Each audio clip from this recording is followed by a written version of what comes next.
Hello, everyone. It's your guy, TOTW, back at you again. In case you don't remember what TOTW stands for, it stands for taking over the world, one day at a time. And whatever that means to you, whatever your ambitions are, whatever your goals are, right? Then every day your role is to TOTW to get you to that goal, no matter what it may be. No matter what it is, you keep your eye on the prize. Today, I want to talk to you about one of the next Zeniq assets that's going to be coming to the market. And that asset is very different. They're going to release their debit card and their credit card. Now, I know you're saying, okay, I already got a debit card, I already have a credit card. Yes, so do I. Right, but with your debit card that you have right now in your pocket or in your purse, that you use every day to go to supermarkets, buy online, and do the things you normally do in your everyday life, can you spend cryptocurrency on your debit or credit card right now? From your bank, issued from your bank, can you do that today? I'm guessing you can't. But if you can, you're very fortunate. Because banks are centralized. Banks will not do that. Because they can't control crypto. And they want to stay in control of your money. Not the other way around. They don't want to put you in control of your assets. They want to control your assets. And you say, why would they want to control your assets? Because when you deposit your money in the bank, they use your money to go make more money. So you're investing in the bank, but you're not getting a return for it. You're actually getting fees for it. They're using your money, charging you fees. They're getting paid from you 3, 4, 5 different ways. Right? But that's how we've all been brought up in this system, because the banking system is unfair. And I can't think of many people that would argue with that. But that's a whole different conversation. But right now, I want to talk about the Zeniq debit card and credit card. Right? Those of you already know that I purchased my Hub 01. And I purchased that Hub 01 for a reason. Because once I get that Hub 01, which is my bank, right? Not a local bank, my bank, right? I want to turn some of my cryptocurrency in the back office of Sophia. I'm going to turn that into fiat money. That means real currency, right? Rather that currency is in Australian dollars, US dollars, the euro, that's my choice. But when I get the debit card or the credit card I'm probably going to start with the debit card. When I get the debit card from Zeniq, I'm going to put my currency. So I'm going to put my cryptocurrency on that card. I'm going to sell some of my cryptocurrency, and I'm going to exchange that in the back office, and I'm going to put those funds onto my debit card. I give an example. Say I invest in Bitcoin. Right? Say I bet, I don't know, I'll put $5,000 into Bitcoin.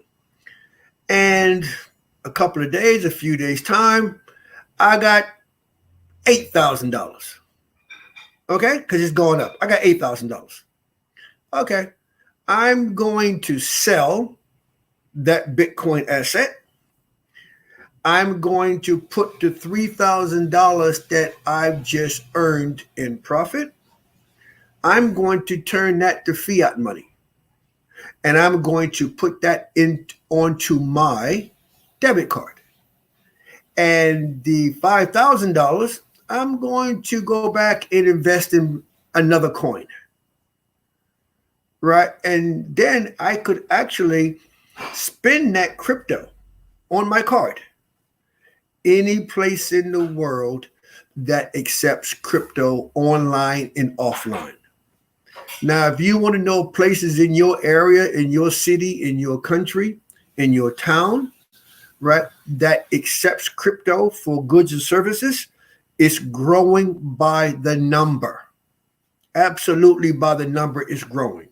So I don't think you have too much problems spending your crypto, because there's always going to be somebody out there that wants to take it off you, right? And before you know it, remember, folks, there's going to be this world is going to be a cashless society.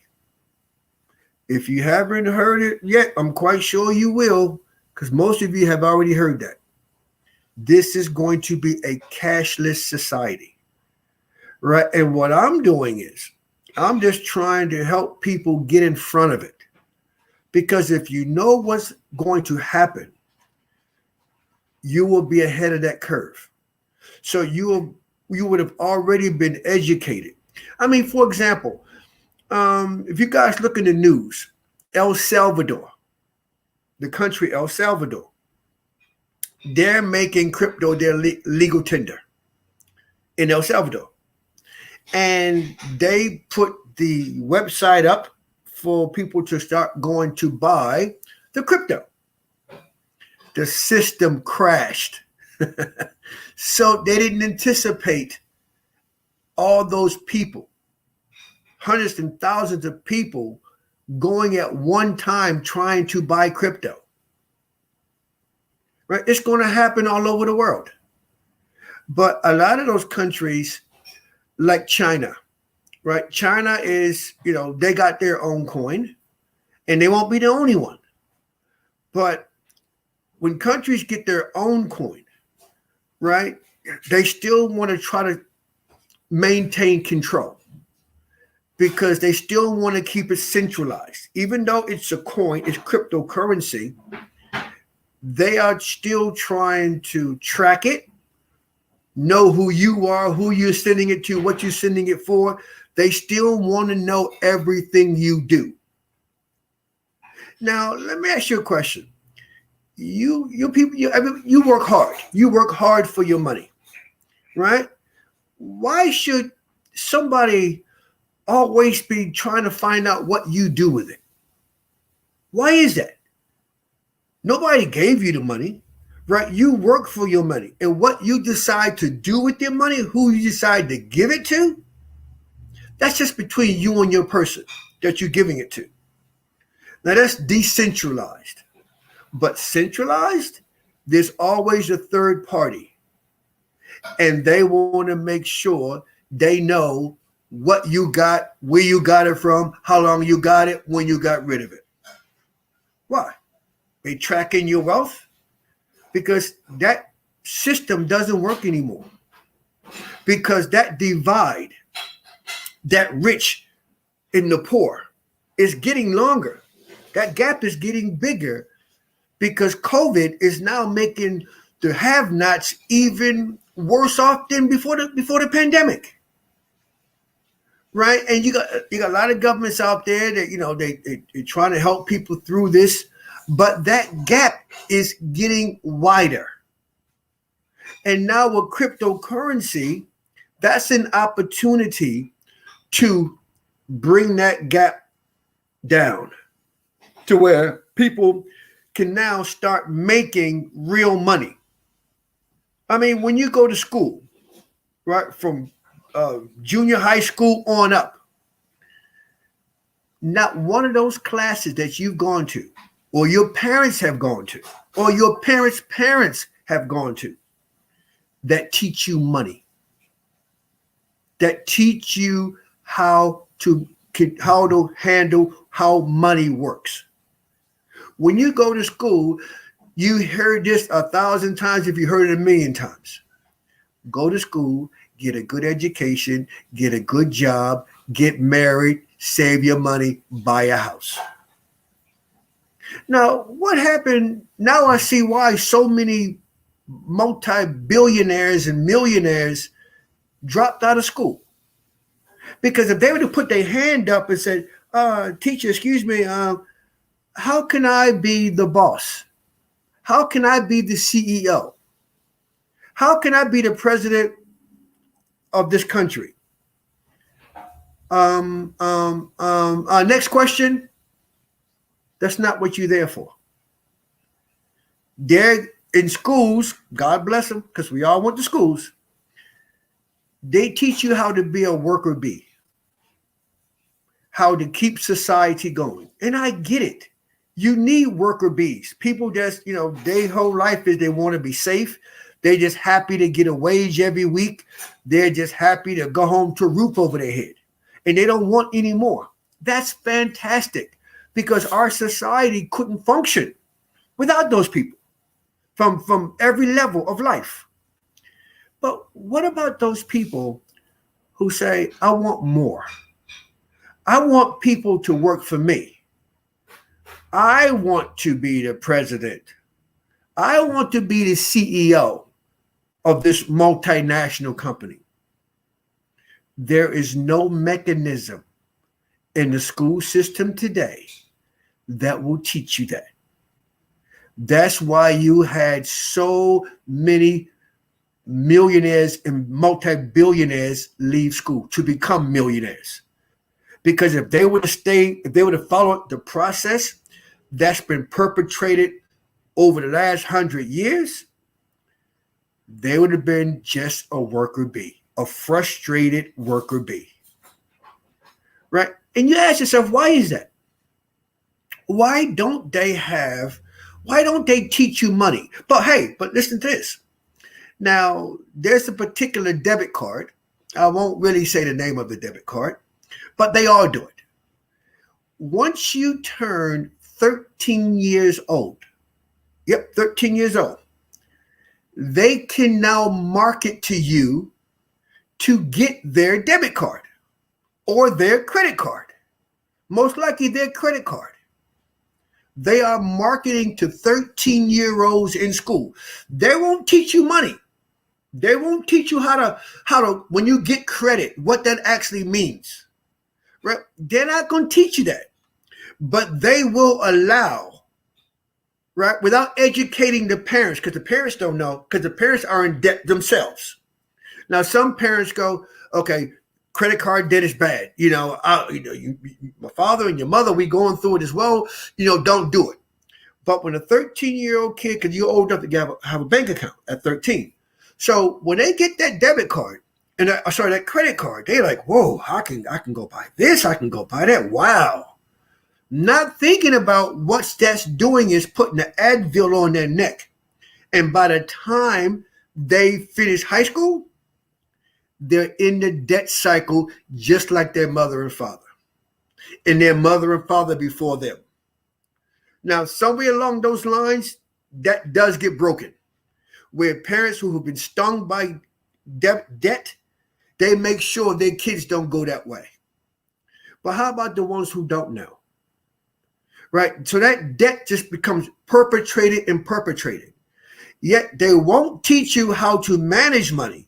They won't teach you how money works.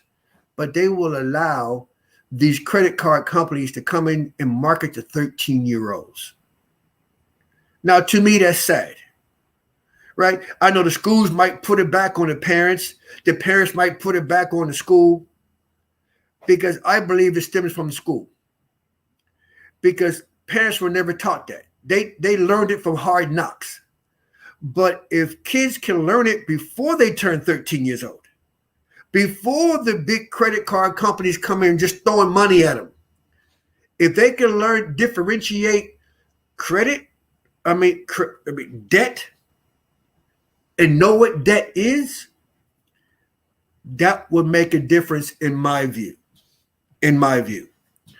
So when I tell you that the Zeniq debit card and credit card, when it comes out, you will be able to spend your cryptocurrency, right? You may have like for example now, if you want to buy coins and you have to go to different platforms to actually buy those forms, right? So now you have you have accounts in different platforms all over the place, right? And you're just buying and selling, buying and selling, buying and selling, right? But don't you want to use that cryptocurrency? Don't you want to? Don't you want to go buy a house with it? Don't you want to go buy a car with it? Don't you want to go invest in business with it? With the credit card, because you can store your money on it. You don't have to use your credit. You can store your debit, your cryptocurrency on it, where you can go purchase houses, cars, you name it, right? Because you work hard for your money. And every other debit card out there can do that. And I don't know about in other countries right now, but I'm quite sure we're not the only one here. But here in Australia, 3 or 4 houses were sold over the last year or so with cryptocurrency. One mansion was sold. I think it was 2.5 million it was sold for, and they bought it with Bitcoin, I believe. Yes. So you will be able to make these transactions if you so chose. That's what's coming with Zeniq, along with their platform, their exchange. Okay, let me share a story with you. I was helping a client put money in their back office. And they went into Binance, the exchange, to purchase some Ethereum from Binance. And when they went to use their card, their credit card, it was blocked. And they were like, no, I got plenty of money. I got plenty of credit, plenty of money. I got my own money on it. It would not allow it. Right. So she said she thought something was wrong. So she called her bank. And guess what the bank told her? The bank told her, no, you cannot buy cryptocurrency with our credit card. But she says, it's my money on the credit card I'm spending, not yours. They go, you cannot buy cryptocurrency using our card ever. I was like, wow. Wow. So be careful out there. Be careful out there, because a lot of these countries, they still haven't conformed yet. Right? So you be careful. And this particular country was Japan. Right? I don't know which bank it was in Japan, right? But again, I'm quite sure Japan is not the only country that got banks in it that don't want to go down that route of purchasing cryptocurrency. But I bet you if Japan gets their own cryptocurrency, I bet she better use that card then on their centralized exchange to buy their coin. You can believe that. Right? But if the world hasn't stopped cryptocurrency in the blockchain movement now, they never will. Because every day, around the world, countries, cities, towns, businesses, multinational companies are actually getting on the blockchain, actually accepting cryptocurrency. So we're on the right side of history now, because the world is tired of being dictated to by centralized systems. We are all adults. We don't need Big Brother looking over our shoulder as we make a deal. We don't need a third party. How come I just can't do a deal with you, just me and you? Why do I need a third party? Why? I'm doing business with you, not a third party. So to do business with you, I have to go to a third party, sometimes a fourth party, just to do business with you. That's a big waste of time. That's just being a sticky nose. That means being nosy. Just want to know what you're doing, when you're doing it, and how you're doing it. Those days are going to be shortly over. So get with the movement, because the movement's not going to stop. If you want to go into the back office of Zeniq and Saphir, if you want to go into the back office, please send me a message. Click subscribe below, right? Because I will have other business opportunities that I'm going to bring to you. Because I've been getting messages from all over the world where people have other sound businesses, maybe not as big as what Saphir is, but they're still sound businesses. And if I can help people's business grow, help you make a connection, so you selling goods and somebody else got goods that they can sell you that you can sell to market, I would love to be that conduit to make it happen, right? Because I want everybody to win, because it's all about TOTW every day, all day, 24/7, day by day, getting closer and closer to your dreams and your goals. And keep your eye on the prize. And remember, I am not a financial advisor. I can't tell you what to spend your money on. All I'm doing now is telling you what opportunities are there for you. Okay? You take care.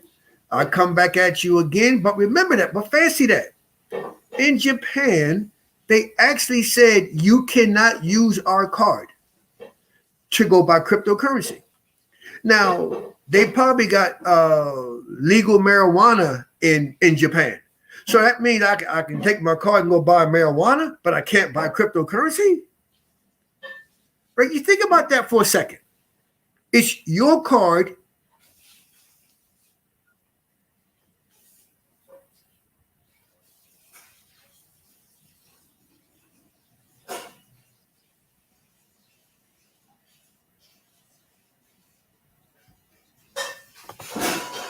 It's your card. You can do whatever you want to do and how you want to do it, because you're spending your money on the card. It's your money. Right? So that's just crazy to me. And if you got some more crazy stories out there like that, please bring it to my attention, because I will let the world know. Okay? Take care. God bless. And remember, let every day of your life be a TOTW day. Step by step, day by day. Take care. God bless. Bye-bye.